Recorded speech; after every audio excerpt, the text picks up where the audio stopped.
உங்கள் சாந்தி சிட்டி தாங்க பேசுகிறேன். இன்றைக்கி முட்டை சாதம் செய்யலான்னு சொல்லிட்டு வந்திருக்கோம். வாங்க வீடியோக்குள்ளே போய் பார்க்கலாம்.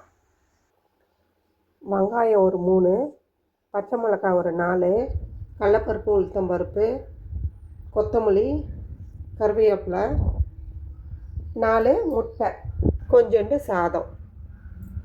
எப்படி செய்யறதுன்னு நம்ம பார்க்கலாம் வாங்க. இப்போ நம்ம அடுப்பத்தை வச்சு செய்யலாம் வாங்க. கடாய் வச்சாச்சு. கொஞ்சோண்டு எண்ணெயை ஊற்றிக்கலாம்.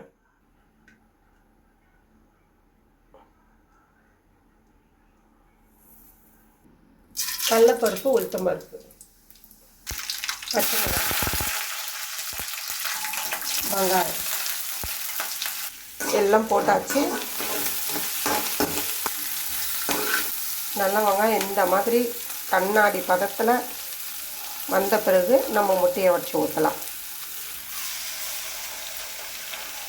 அப்படி லாஸ்ட்டாக கொஞ்சம் கொத்தமல்லி போட்டு இறக்கிடுங்க. சூடான முட்டை சாதம் ரெடி. வாங்க சாப்பிட்லாம். இதை பாருங்கள், ரெடி ஆயிடுச்சு. அடுத்த வீடியோவில் நான் உங்களை சந்திக்கிறேன். பாய்.